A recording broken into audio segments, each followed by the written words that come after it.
Hi friends, welcome back to my kitchen. Welcome if you are new. I'm Cheryl, this is Table Full of Joy. And today we are finally getting some baking done. Friends, the weather has finally turned here in Oregon where I'm from.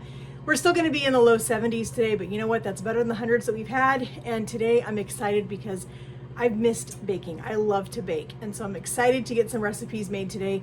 Some recipes that I've had on my list to make for a little while. One of these I've made before and it's amazing and I'm excited to make it again. And it's gonna go perfect for dinner tonight. It's gonna go great for breakfast, for all the things. And then we've got a delicious dessert recipe that we're gonna do. We also have a sourdough discard recipe that we're gonna do because I am getting back into sourdough again. A sweet friend from church gave me a discard, or gave me a starter. And so I've been playing with that a little bit. So we're gonna make a delicious recipe with our discard because we need to discard some from our starter and then add flour and water to it to keep it going. But first, let's get our first recipe made. We are making an English muffin bread. I've made this before. My husband absolutely loves it. It is so incredible. The bread comes out nice and chewy and just full of those delicious holes that you can get all of that bread and stuff, all the butter down into that bread is just incredible. We love it with a good soft-boiled egg. We love it with soups. We love it with all kinds of things. So we're gonna make a loaf of that. It's actually gonna make 2 loaves. I have my loaves back here, my loaf pans buttered and greased. And instead of doing one big loaf in a regular size pan and have it blow away up, real tall, I'm gonna use my 2 Pullman loaf pans. So this will give me a little bit shorter of a loaf, but it's not gonna be as wide as a regular loaf. And that's what I want for these because it's the perfect size when you slice it, that you can get a delicious soft-boiled egg right on top. And it just makes an incredible breakfast. So we're gonna get our bread made because it needs to rise for 45 minutes. So while that is doing its thing, we can move on and do the next recipe, which is a delicious little sweet treat that we're gonna make. And I'm excited to make this one. I've never made this recipe before, so I'm excited to do that one as well. So let's get our bread made and we're just gonna keep moving forward. So we need to get our bread pans prepped, which I already have them buttered. I took just a stick of softened butter and I buttered my loaf pans. So those are all nice and greased up and ready to go. This recipe calls for cornmeal in the bottom of it because you put cornmeal on your baking sheet when you bake your English muffins. I don't have cornmeal in my house right now. And I am in the middle of a kind of a pantry challenge for myself. This is not anybody else. It's not a collaboration. This is just for me because I have a lot of stuff in my house I need to use up before we start getting anything else, bringing anything else into the house. But I am allowing myself to buy produce and dairy because that's the 2 things that we go through quite a bit and you cannot stock up on those things. It's just impossible. So I don't have cornmeal. So I was doing some research. They had some other things that you could use in replace of the cornstarch if you wanted to, or not cornstarch, cornmeal. But I got this idea. I have popcorn, just plain dried popcorn kernels. I ground it up in my blender and I have cornmeal. So that's what I'm gonna use to dust my pans with. So I'm just gonna put some in this pan and then I'm gonna just shake my pan around and distribute it. And I think it's gonna work perfect. You're not putting the cornmeal in the bread. You're just using it as you're using it as something to keep it from sticking to your pan, but also helps to give that little bit of a crunch on the outside of your bread. So here is my loaf pan.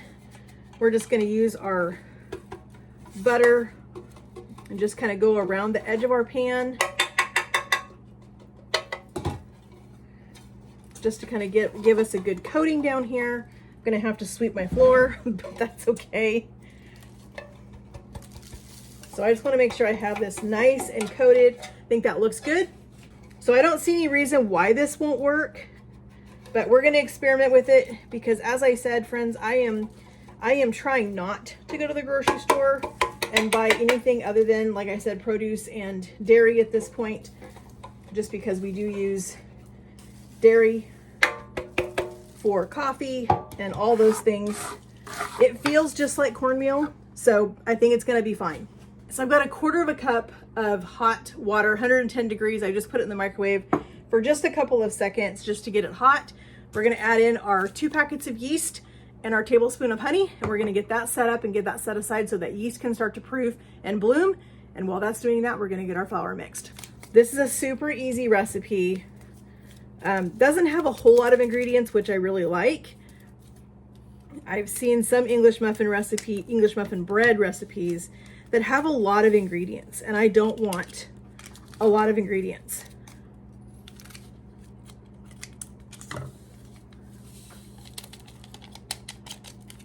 Let's go ahead and put in our honey. Just going to use my spatula. The honey is what is going to feed our yeast. Yeast needs to have sugar or honey, something in it to make it active, to activate it. And you can see, look, it's already starting to bloom.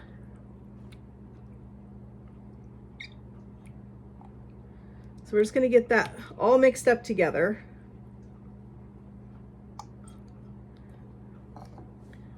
Don't want my yeast all clumpy.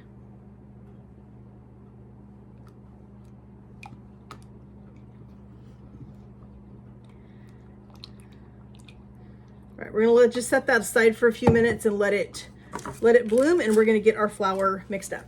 I got my big mixing bowl. We're gonna do 4.5 cups of flour. And I just remembered I need to heat up my milk just a little bit.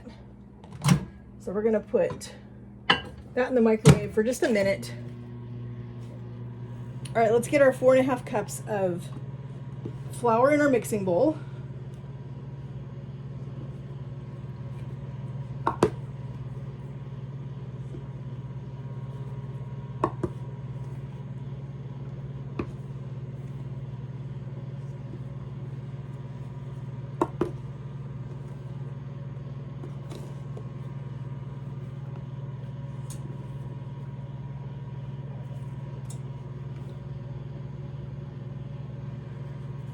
All right, there's our flour. We need 2 teaspoons of salt. It says you can use table salt, kosher salt. I'm going to use my Redmond's real salt because that's what I love to use. I just love the clean taste. We need 1/4 teaspoon of baking soda.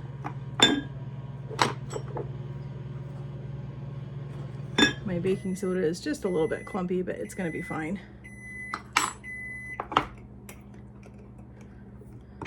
All right, we're gonna use a whisk just to mix the flour and baking soda and salt together. And then I'm gonna switch to a wooden spoon to mix in our yeast and milk.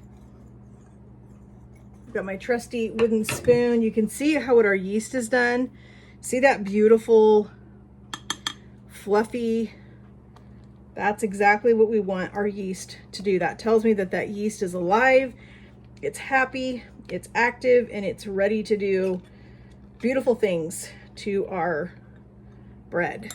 All right, so there we've got that. I've got my milk, and it just needed to be warmed just slightly. It didn't need to have a lot of heat, just to have the chill taken off of it. We're gonna add this a little bit at a time. It says to add it at about 1 cup a time.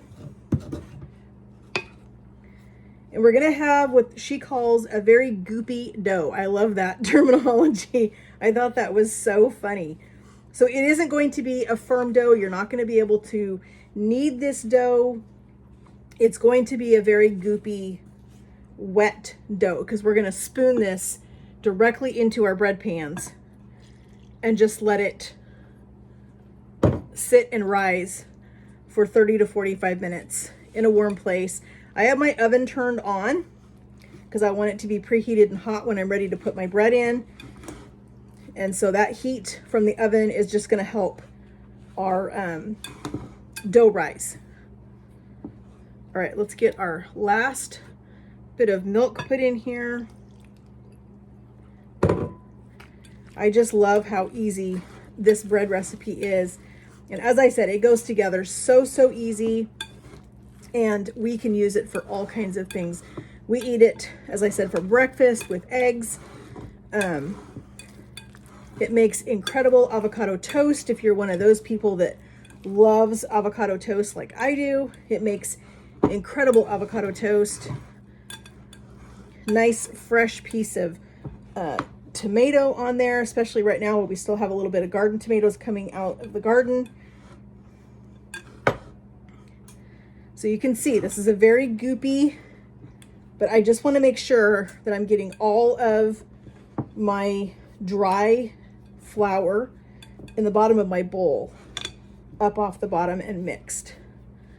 Now I saved my spatula because I am going to use that to make sure that we're not missing any of our flour or missing any of our dough mixture here, so we get all off of everything. And I'm just going to equally distribute my bread dough between these two pans and spread them out. So I'm going to do half of it in one pan and half of it in the other. Now, as I said, my pans are not a traditional loaf pan. These are a Pullman bread pan, so it's going to give you a different shaped dough.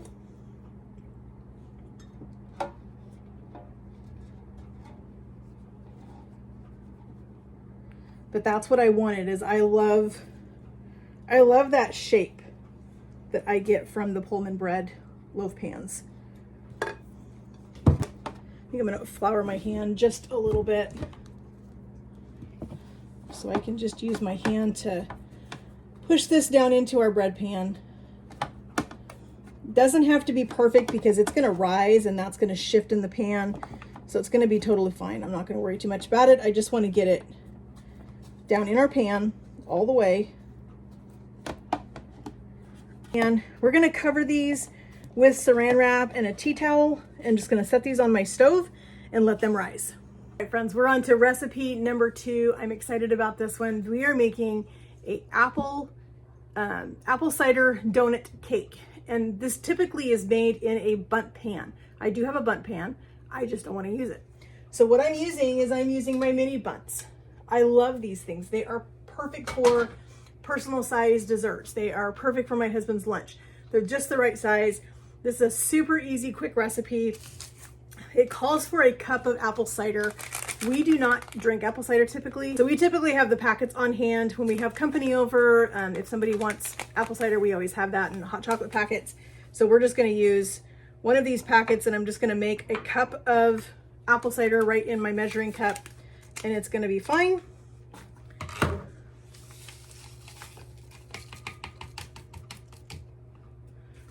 I'm gonna give that a little bit of a stir just to kind of dissolve that apple cider that's in there.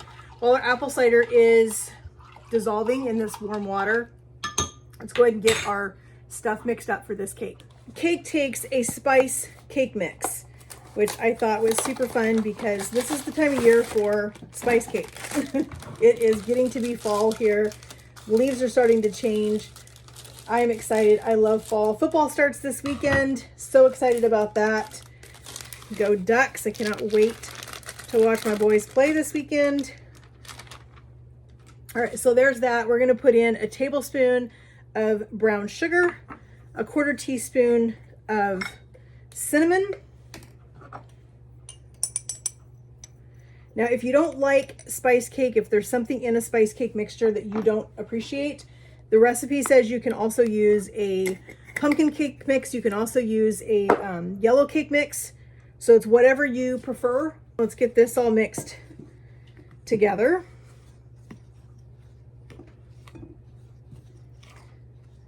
And then we are going to add our eggs. We've got 3 eggs here.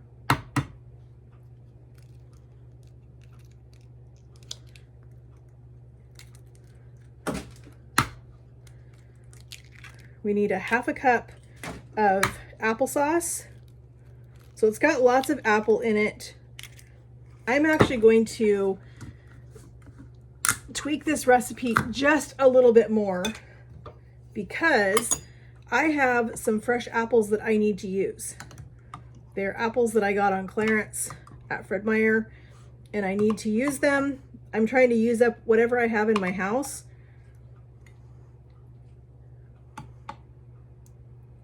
All right, there's our 1/2 cup of applesauce. We need to put in just a little bit of vanilla, about a teaspoon, or a heavy teaspoon, whatever you like. And then we've got our 1 cup of apple cider.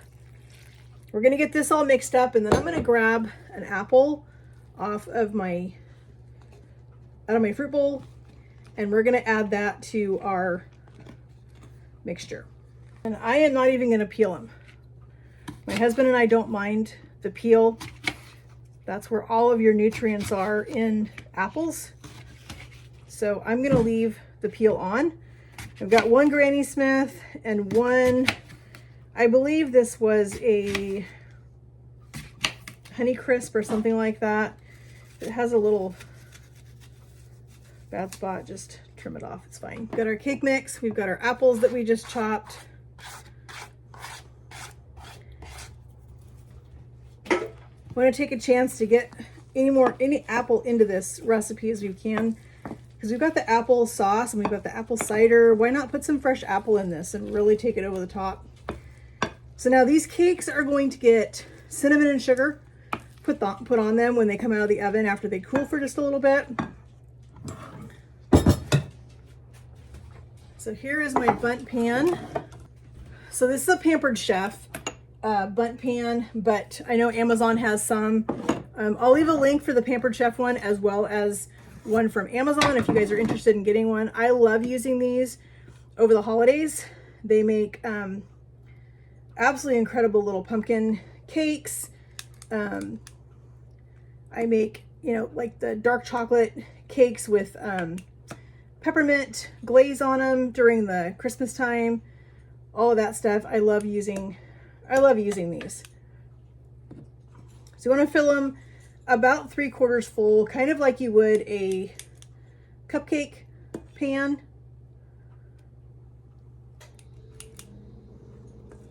Not sure how many we're going to get because, like I said, I've never made this recipe before, so I'm not really sure how many we're going to get doing it in the mini muffins or the mini Bundt pan.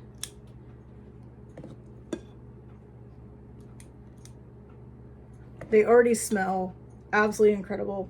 These are going to take, I'm going to say probably 12 to 15 minutes. We'll check them at the 12-minute mark and see how they look. If they need a little bit longer, we'll leave them in. If they're done, we'll pull them out.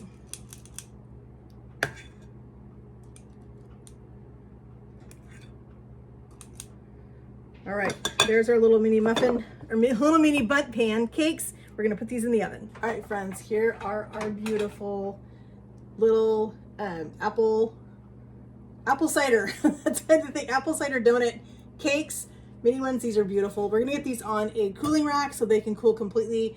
We're gonna put the cinnamon and sugar on them after they cool.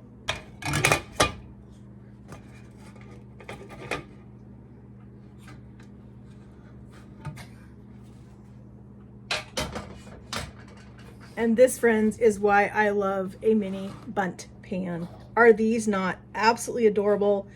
Super, super light. Oh my word. These are gonna be so perfect. So we are gonna put some cinnamon and sugar on them. I'm gonna let them cool just a tiny bit because they're pretty warm still. I'm afraid if I handle them too much, they're gonna fall apart. So we're gonna let these cool and we're gonna get some more scooped out. Our little cakes are out of the oven. We're gonna get these finished up. Our bread over here has doubled in size. It is now ready to go in our 425-degree oven. It's gonna bake for about 15 minutes. So let's get these in the oven and then we'll finish up our little cakes. So I have a little bowl of sugar and we're gonna just put some cinnamon in this.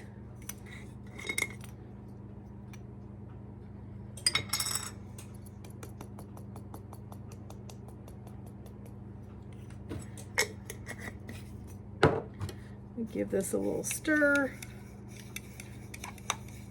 So cinnamon is kind of a personal thing. If you are a big, huge cinnamon fan, by all means add more cinnamon. If you want less, add less. It's totally up to you what you want to do.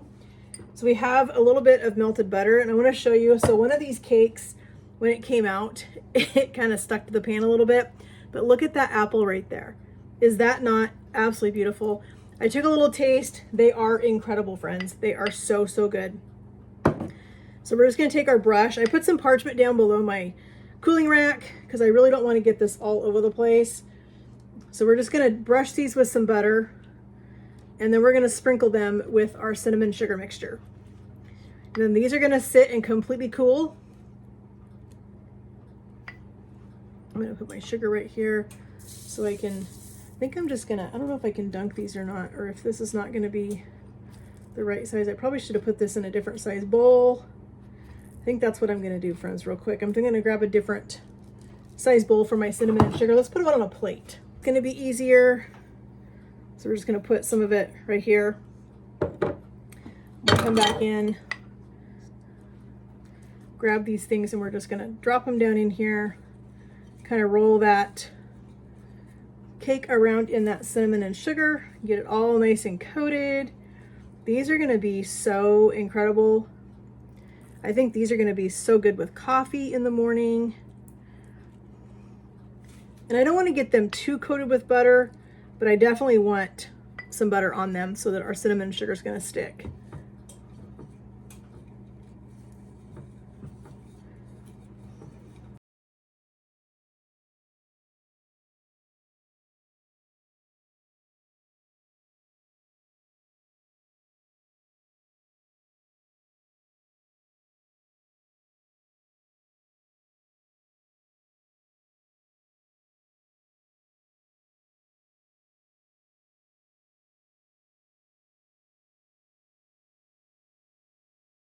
They are beautiful, stunning little cakes. And as I said, if you wanted to, you could totally do these in a full-size Bundt pan. The directions say you could do them in a muffin pan. There's all kinds of ways that you could enjoy these, but these are absolutely beautiful. I am so excited with these. All right, friends, I just pulled our English muffin bread out of the oven. It looks stunning, so beautiful. We're gonna let that cool in the pan for a few minutes. While that's cooling, let's get started on our sourdough crackers. Super easy, quick recipe. We're gonna get these done. They need to chill for 30 minutes. So while those are chilling, we'll get our bread out, we'll get our things set up, and we should be able to make our crackers pretty quickly. Making a cheese sourdough discard cracker, and I've got roughly 2 cups of cheddar cheese right here that I grated up. Let's get our whisk out of the way. We're gonna put our cheese in here in the bowl of our stand mixer because we need to mix all this stuff together. We're gonna add 4 tablespoons of room temperature butter.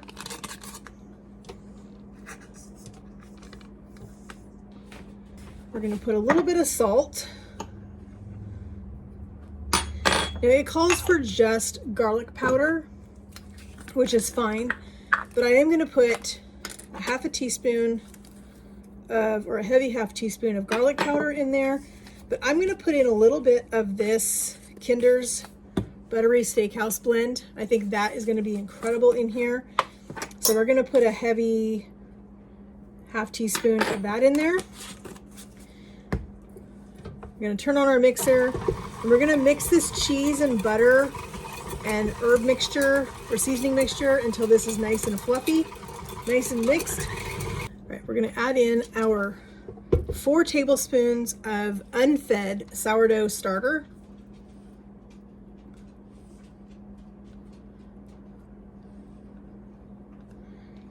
Now this is a new recipe to me. I've never made this particular cracker recipe before. I have a cracker recipe that I really, really like that I've used in the past when I've had sourdough start, but I don't have enough start or discard right now to do that. So we're just gonna use this recipe and we're gonna try it together and see how we like it. And along with our discard, we need 1 cup of all-purpose flour. Let's get this mixed together. All right, let's go ahead and add our cold water. There's a half teaspoon. There's 1 teaspoon. Here is our cracker mixture. Get this onto my parchment paper.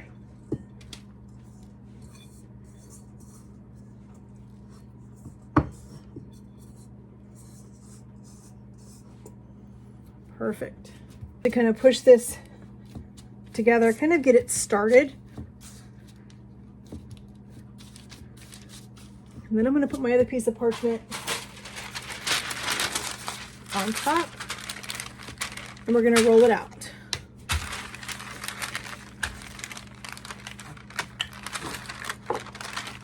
And we want to get this rolled out as thin as we possibly can.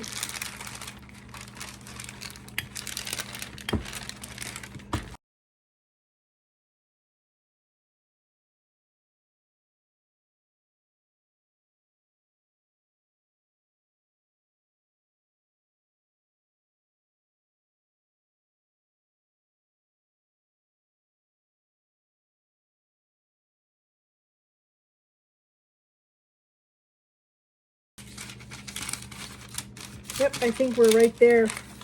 I think we're right where we need to be. All right, so I have a parchment lined baking sheet. I've got my pizza cutter, and that's what I'm going to use to cut these. So I'm going to turn it this way, and we're going to try to cut as even of a square as we possibly can.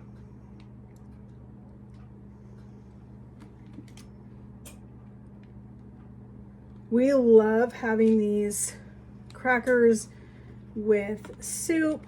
They are a great snack. I will make these if we're gonna take a road trip, and my husband loves to snack on these. He would rather snack on these sourdough discard crackers than a chip.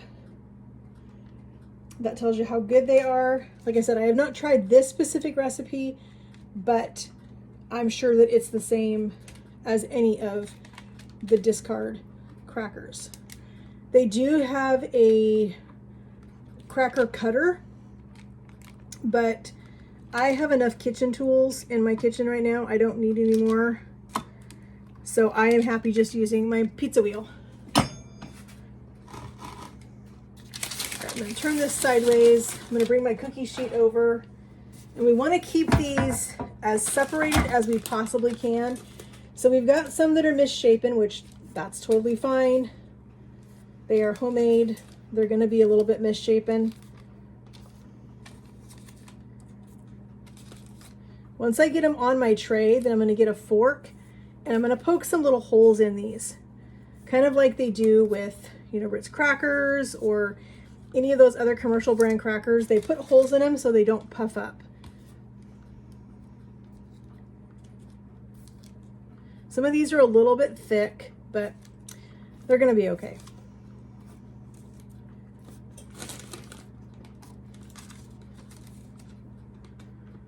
These little guys, I'll just go ahead and put them on there. I'll have to watch those because the little ones, they will burn super quick. But I did learn a fun little trick that if you're making these crackers and you get some like these little pieces that get burnt, put them in the food processor and make breadcrumbs. They are supposedly make excellent breadcrumbs.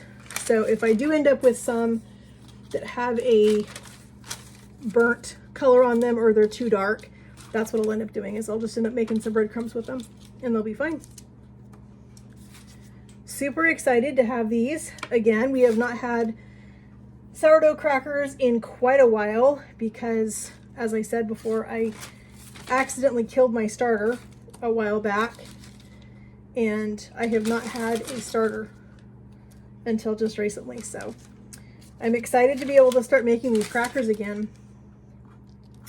So we're just going to kind of move things around on here however we need to make room, because I really don't want to have to make more than one batch.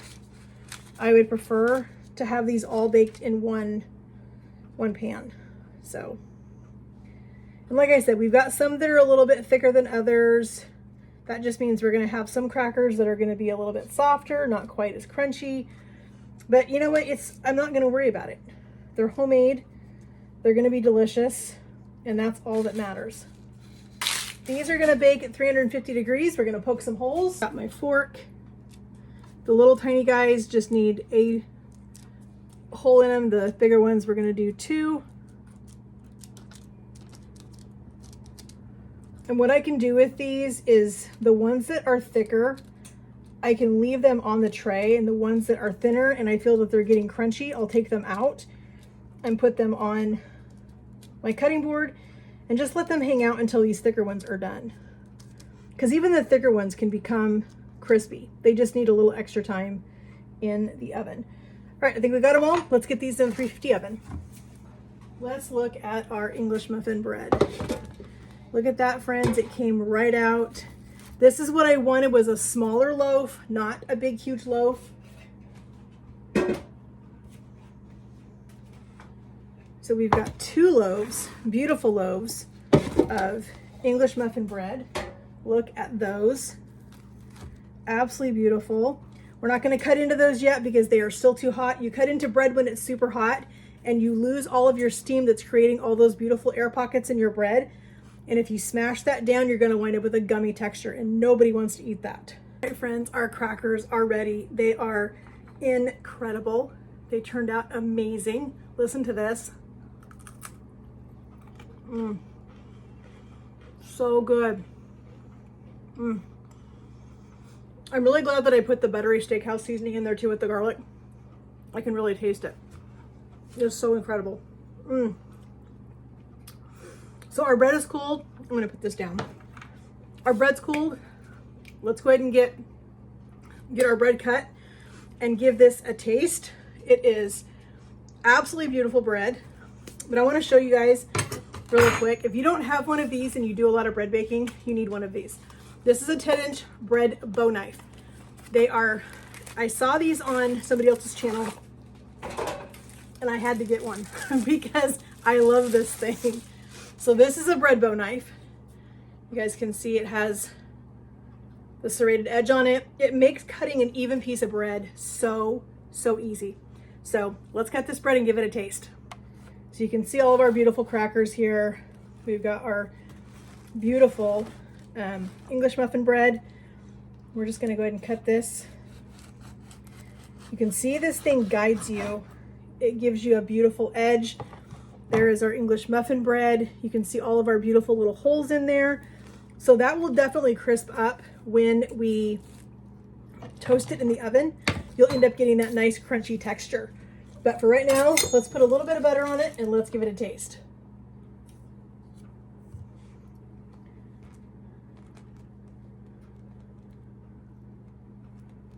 Let's give this a taste.